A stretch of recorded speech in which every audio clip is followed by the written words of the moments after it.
What's happening, Big Talk Nation? Melissa and Roger Adkins coming at you all the way from Davenport, Iowa for our 6th episode of Melissa and Roger's Wildlife. We are very excited to have an opportunity to sit down and chat today with our favorite frontman, Mark Slaughter. Before we jump into questions, though, we want to once again extend a huge heartfelt thank you to our buddies John and Jordan for giving us this incredible opportunity and for welcoming us into the Big Talk family. Yes, definitely. Always grateful for that. But hold up a second. Are you telling me that it's okay for us to admit that we play favorites? Well, given how many times we've seen these guys, I would say it's not too much of a surprise. In fact, since we have a big milestone on our hands today, why don't you tell the folks at home how many times we've been slaughtered? Well, let's see. 1, 2. Tonight will be our 100th slaughter show. Woohoo! Unbelievable. Triple digits. So there you go. I think it's okay to admit the obvious. Wouldn't you agree? Yeah, I guess so. That's a valid point. These guys consistently deliver a killer performance, trust me, we should know. And tonight's show is sure to be no exception. Absolutely. So we're going to begin by giving you an opportunity just to state the basics for any of our listeners who may not be quite as familiar with your resume as we are. So if you will, just say how long you've been in the music industry, anything you'd like to share concerning Slaughter, or any additional past or current musical projects that you'd like to mention you're involved in. Okay. Hey, hi there, folks. Welcome to the show. I've been doing this a long time. I've been making music since I was a kid. And started in local bands in Las Vegas, played around in that part of it. And then inevitably, I ended up I was teaching guitar at a music store. And inevitably, I get a call from Dana through a manager friend that I knew who said that they were doing background vocals on a band called Sin. It was Rick Fox's Sin. So I ended up driving after I had taught students all day to Los Angeles and then sang the backgrounds on this whole project, and then inevitably that's how we met. That's the first time we met. Tommy Thayer was with Black and Blue at the time, and I knew those guys, so it was kind of like that was who's the guitar player of Kiss now. So that's how that started. I ended up being in the Vinnie Vincent Invasion not long after that. We toured with Alice Cooper, Iron Maiden. We did the second Vinnie record, and then Dana and I left, and that is when Slaughter was started. And that's the beginning of all of it. We got the two other guys, and here we are this many years later. Wonderful. Love it. Okay, so to get started with our specific questions here, how old were you when you first began singing and playing, and how long would you say it took you to become proficient? When I was a really, really, really young child, I would go in the backyard. I was the only child, and I would go in my backyard and go on the swing set, and I'd sing while I was on the swings. And one of the neighbors said to my dad, he's really got a good voice. And that was, so, it was just one of those things I naturally love to do. I love music. I listen to records. If I clean my room and do my chores, I would get a 45 every week. So that was what I wanted. That was my payoff. So I ended up, I just was always driven for music. Fast forward to about 5th grade. And the teachers in school played guitar, and I was like, I could probably do that. And I had a little cheap guitar that my half sister, she ended up giving me this guitar from Mexico, and the strings were an inch off the frets. But I still learned how to do it on that. They ended up getting me a real guitar, became more of a guitar player, singer, kind of folky, got into jazz band in junior high school, and then just kept going into more of a guitar player, to be honest with you. So I didn't really think of myself as a singer, but lo and behold, that was what it ended up being. Yeah.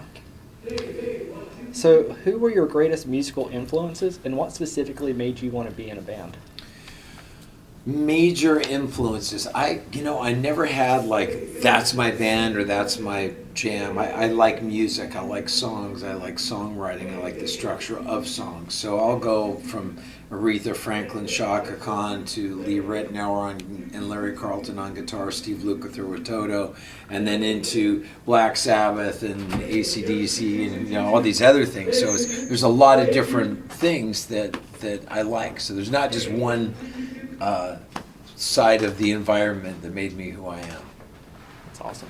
Good to know. How old were you when you attended your first concert, and who did you see? My first concert was with my mom, and we went and saw Heart, and we also ended up to go see Kenny Loggins. Those are the two shows I went and saw. And the Heart tour was on the Dog and Butterfly tour. Awesome. Which is like one of my favorite records, because I like conceptual things like the band Rush, for instance. I love Rush. I love the conceptual idea that you make music so much cinematic to take you there. So with Heart on that record, they had one side that was called Dog and the other side was Butterfly. So one side was soft and just mellow, and the other side was a hard rock thing. So they had two sides of that record. I thought that was really cool. What was your favorite concert you attended, and what's the one band you wish you had the opportunity to see? The one band that we didn't tour with, that we'd like to tour with, is that what you're saying? What's one concert that you wish you could have seen? That I wish I could have seen? I would have liked to have seen Zeppelin.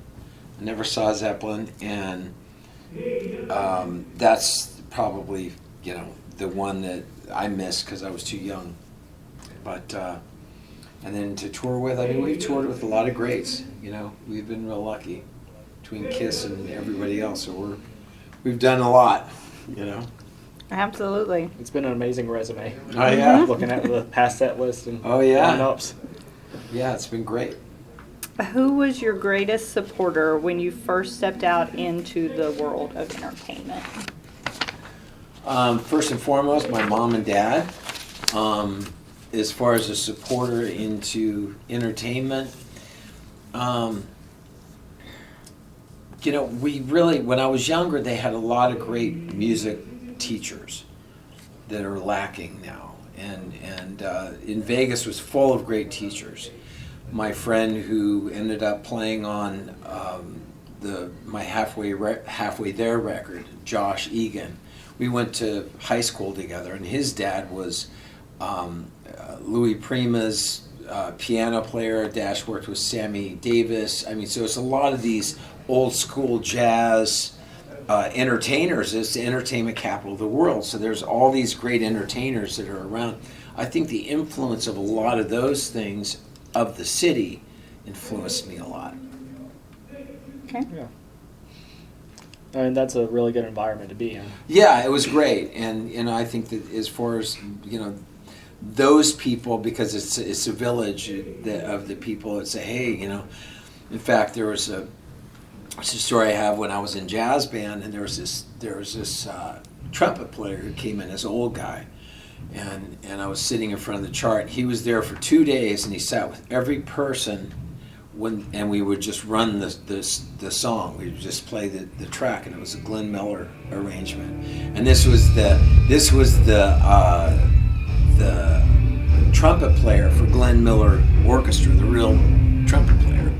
So he sat down with me, and he said something I thought was really, it's really, I think, really changed a lot of the way I do things, which is that to take the fear out of music, and that was, if you make a mistake, if you meant to do it as jazz, you're allowed to do that. And so when you get that whole form of that, you just kind of learn to float in it instead of, oh my God, I messed up.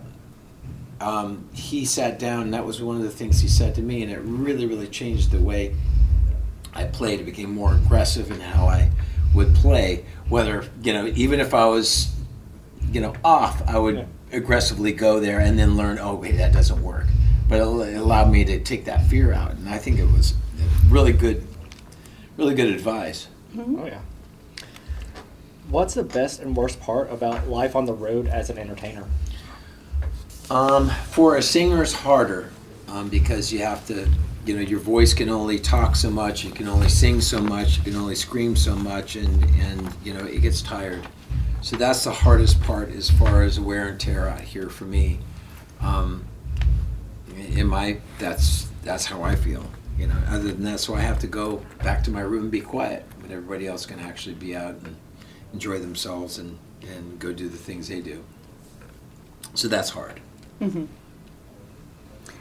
What's the key to allowing your musical influences to shine through in your craft while simultaneously ensuring that you develop your own unique sound?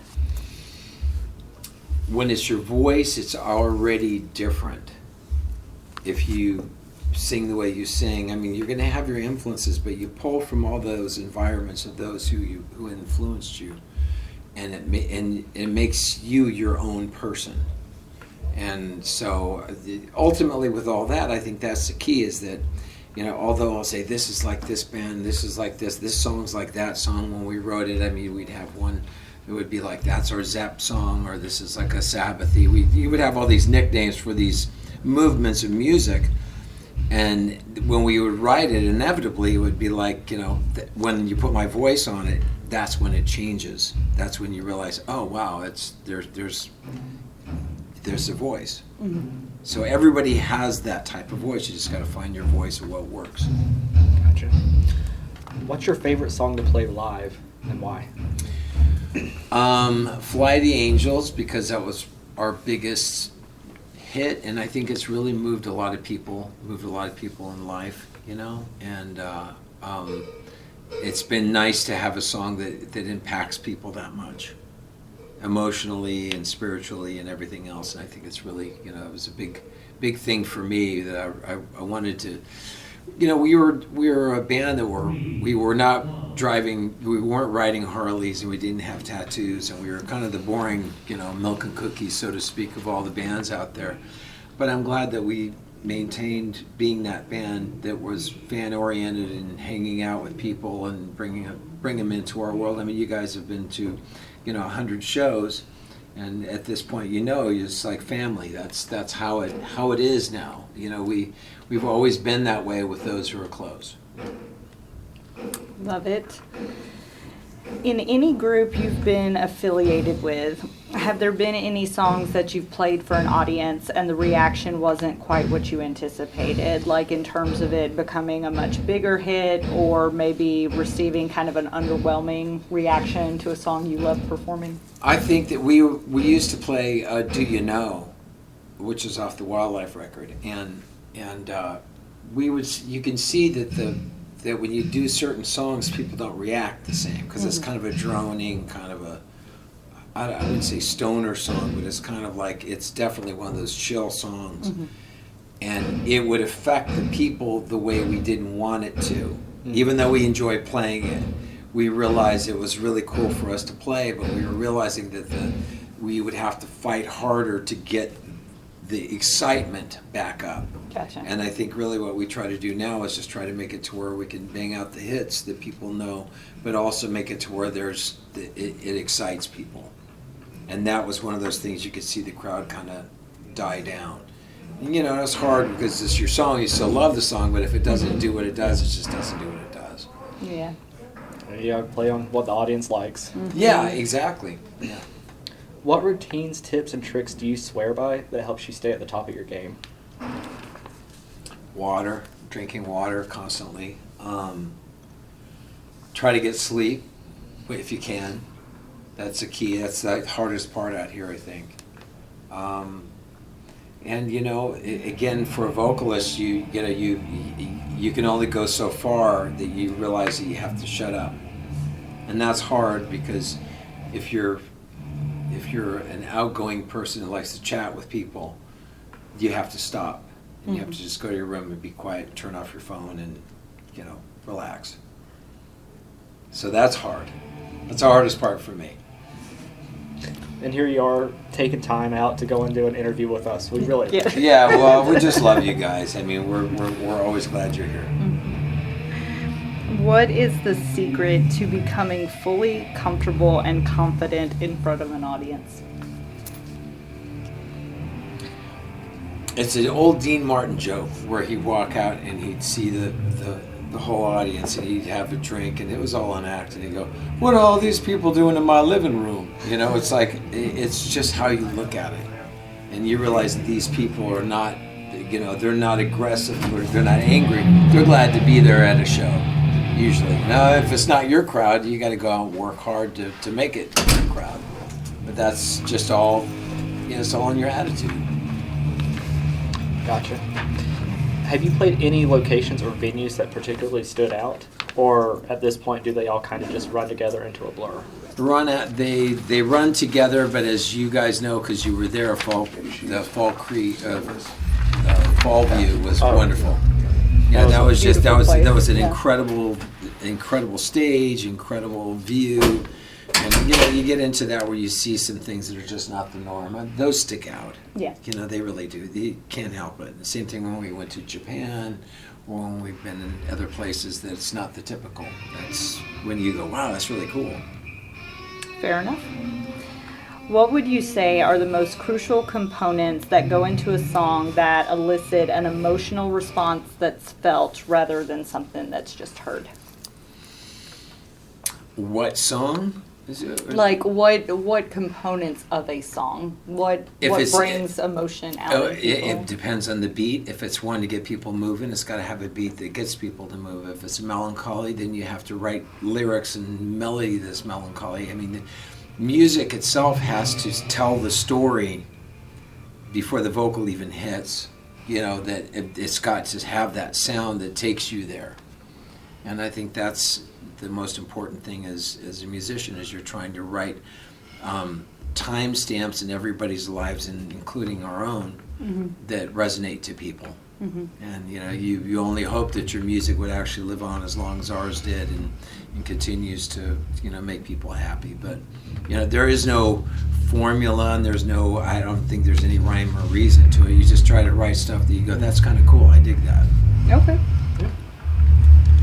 Did you ever become discouraged as an artist due to certain trends or aspects of the entertainment industry? And if so, what made you push through and continue performing? Well, when the 90s hit and we weren't in favor, you know, in that favor of people, that was hard because, you know, we had our success and we were playing arenas and then we were playing clubs. That was a really hard time. And then, you know, it was not a really big money-making opportunity because there was no venues for that. In the past few years, and the truth is we're more nostalgic. That's what a lot of these people are coming. Their kids are growing or they're coming out and about. But it's more of a nostalgic thing, and that's hard because you're kind of going, wow, like, you know, we're old guys playing music that resonate with people from way back when, and it's a timestamp. You know, that's ultimately what we are. That our music was a part of their life or through their life, or they might have just been turned on to our music while I dig it, and it strikes a new chord. But just, you know, it is what it is. You know, that's what you do as a musician. Gotcha. So what would you say is the reason music has the ability to unify such a diverse group of people while most other aspects of life tend to cause divide? Well, sense of smell, sense of taste, and music are the only things that I'm aware of that take you back to where you were at a certain time. Those elements are the ones that you always go, oh man, that reminds me of this or this. Like you have those memories or those things that influence or take you to a memory. And you know, again, there's no rhyme or reason. It's just the timestamp of how it's a part of the world. And that's how I see it with music. Is it really is that timestamp. Gotcha. What would you say the biggest obstacle that you faced over the course of your career, and how did you overcome it? Biggest obstacle was not being in favor, meaning it was, and the money was not there. But we still wanted to do what we wanted to do, and we still went out and played. A lot of bands just kind of quit, kind of mid-90s, and we just kept playing. And I don't know if it's kind of like somebody with stocks. You're either bullish or bearish in that side. It just depends on how you approach it. But I think we just want to go out there and just really fight through it. I don't know. I think that's the hardest thing we've been through. And obviously the loss of Tim was hard. And that was one of those things you kind of go, wow, what do we do? I was just talking to a friend of mine because of the thing with Ace, and for instance, Kiss, the original Kiss members went to Ace's funeral, and Blah said something at the funeral that was pretty profound, which is, this is the last time we're all going to be together. At his graveside. And that was kind of, and it was the truth. That was it. And life is short, and gotta enjoy it. And love those who you love. Yeah. For sure. This might seem like kind of an odd question, but it's made for some funny stories in our previous interviews. Have you ever been injured on stage? Yes, when we played Minnesota a couple of years ago, I jumped off the drum riser on an angle, and my knee popped, and I heard it pop when I was playing, and I was like, what the hell? So anyway, we had a bunch of shows after that. I kept playing, and it's one of those things you go, I don't know, I went to the doctor, they did an x-ray, they said nothing's broken. I was like, okay, well, nothing's broken. They said, well, we'll do an MRI. So they said, well, we'll do an MRI in 2 weeks. So fast forward, it was about a month and a half that I'm walking around and pulling my shit through the airports with my rotator cuff, or I'm sorry, with my knee was completely out, and it was basically, my ACL was flapping inside my leg. That's what the doctor told me. And he said, you need to get it replaced. We're going to do a cadaver. We'll get it from a body, and we'll put it in with Teflon screws. And I was like, oh, my God. How am I going to do this? Well, we had a 10-day break that next week, and I called up his office, and I said, can I do it next week? So they fit me in, and I only had one show where I had the full Forrest Gump brace. And other than that, we continued touring, so we never missed a show. Wow! Even with that, but it was an odd experience when, because I'm so used to just jumping off shit. I used to jump off amps every night. So when you get old, that's what happens. He's ready for us if you guys want. Okay, good. This is from that Animal Society that Carla did her thing for. It's a very nice letter. Okay. Just actually showing that what she said is what she said, and Okay. there's how we helped. Okay, that's nice. We'll take it. Yeah. Yeah. Great. It was nice. It was legit. It was from there you go. their charity, and they were very happy with what happened. We'll take it. Do you have time to wrap it up? What do we have left? Just a few more. Okay. I just have a few more. I have a few more, and then I'm done. That one. And what would you say your proudest moment as an artist is? Proudest moment as an artist? Yeah. It's the only one that they gave her. I think when we did our first show with Kiss, and we came off stage, and there was a gold record waiting in our room. Was a proud moment, because when we wrote those songs, we hoped that it would be popular, but we didn't know. And when it did, I turned to Dana and I said, I think we did something right. And that was kind of the beginning of our touring side of it, and that was kind of a really great experience, to be honest with you. Awesome. What advice or recommendations do you have for aspiring artists attempting to make it in the industry today, particularly those who are unsure of the best way to get started or put themselves out there? I'm going to give a really funny answer. Here's Dana's. Jump off a bridge and don't even try to swim. Run, jump, fast, and don't ruin your life like we all did. Anyway, back to the real answer. Thank you for your valuable contribution. That was incredibly valuable. That's the unfiltered version. Now here's the filtered version. Now we can come and do, we wish you the best, and always believe in yourself, and jump. I think with music, you got to be honest with it and believe in the music that you're writing. And if, as an artist, if it's not believable, it's not going to resonate with the person who's doing it. If it's not believable, you're not going to make your audience think it's believable. So, That's don't be like a goth guy when that's not what you are. Gotcha. Because once you start living a lie, then you'll be happy and wind up like some of the people we've known that drink themselves to sleep and they're not happy because they're not who they want to be. Yeah, I was almost one of them. Yeah.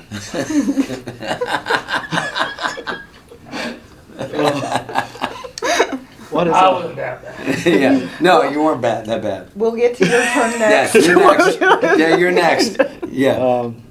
What's one thing about your band that you'd like more of your fans to know? That Blando's single, and he's looking for. He loves his guitar player more than his own teddy bear. That's right, I do.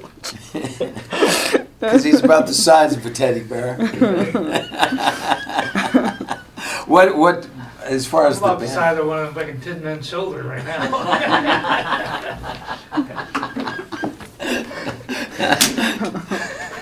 What was the question again? What is one thing about your band that you would like more of your fans to know? What? That Blando's the coolest guy. Yeah, ever. yeah, Blando. He's got to pick the Your says pick says so. Yeah. Just that we love what we do, and we're thankful for the people that are into the music. I think that's the most important part of it. Sure. So, seeing you guys as many times as we have and being privileged to sit in on several sound checks, we've witnessed you all handle a lot of different circumstances in preparation for showtime. What is the best way you found to diffuse conflict with bandmates, crew personnel, venue staff, etc. when tensions are running high? Well, the bottom line is we're lucky to do this. I think we're all very well aware that we're lucky to do this, and we don't take that for granted. And I think that's the most important part is that you know that we're lucky to do what we do, and we all are. And I think that as you've seen in the roasting and the bullshit that we give each other, I think there's enough to where you can realize that nobody can walk around with the ego real good around this camp because somebody would shoot you down. Yeah. That's kind of how it goes. What would you say is the element to a successful musical career? What's the element Yeah, like what's the key to a lasting? To a lasting one. to a lasting one? Being honest with yourself and being believable in whatever you're playing or singing. Because if you, again, people can smell bullshit, and if you're trying to be something you're not, they'll know it. And I think that if you just be yourself is the most important thing. Just be yourself and don't try to be something you're not. Because that never works. Like I said, I've known a lot of musicians that drank themselves to sleep and inevitably passed from depression by not being who they were perceived as. Mm-hmm. Okay. I'm pretty sure we already know the answer to this one. He was just in the room. But who is the biggest joker or prankster of the bunch? The prankster? Oh, that would be Jeff. Yeah, Jeff is the prankster. But he still needs a new wife, so we're putting it out there. He is single and ready to mingle. He's single, ready to mingle. As I used to say a million years ago, big spouse or big house, no spouse. So you can get him in that, and he can make it happen. Make it happen for you. Inquire within. What is one main impression you want to leave your fans with and hope will always be part of your musical legacy?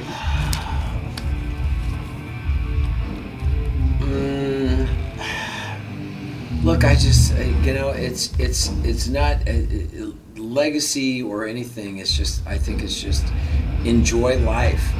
I mean, it's not just our music. It's just life itself. Be thankful. Be glad that you have what you have. Be glad with the family and the friends that surround you. And it's not even about music. It's just about being a human being. And I think that's the most important part. The music they see through it. That's how we run our band. That's how we do what we do.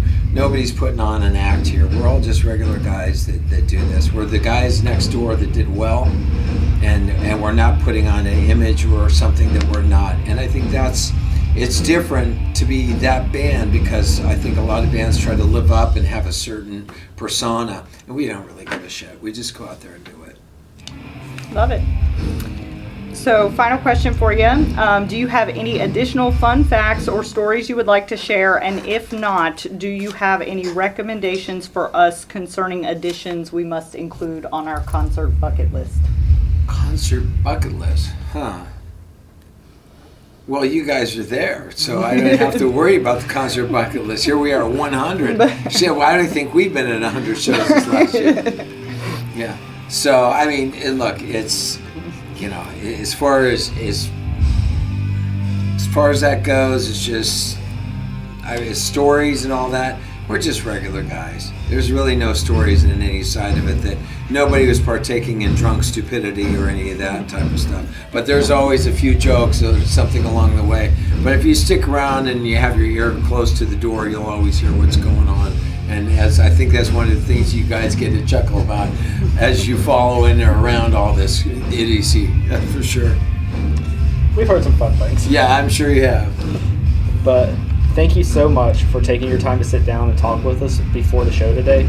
We really do appreciate it. Yeah, well, we appreciate you guys. We love you, and you know, you're always welcome. Well, thank you very much for that. From the very beginning, you've always been willing to go out of your way and above and beyond for us. And following you guys the way that we have is actually what kind of led to our own podcast segment to begin with. That's great. So I love it. We are forever grateful to you and thankful for your friendship. Yeah, we are thankful for you guys and our friendship with you guys. We love you. And again, you know, hopefully this takes off and does good things, and you have some good stories to tell, not only from us but from others. Yeah, I mean, we're having fun. We're having the best time of our lives. And you know what? That's what it should be. You know, life is meant to be enjoyed. That's for sure. Couldn't agree more with that. Yeah. But for everyone listening, be sure to check out slaughterusa.com/tour for all the locations you can catch these guys for the remaining dates in 2025, as well as a few shows already listed for 2026. And if you happen to be in the Davenport, Iowa area, come on out to Rhythm City Casino Resort this evening. Festivities begin at 7 p.m., and we promise their show is not one you want to miss. Absolutely. And thank you as always to all of our listeners tuning in today for this episode of Melissa and Roger's Wildlife. We hope you'll join us again soon. Be safe out there and remember to be excellent to each other. Much love to you all. See you next time. See ya.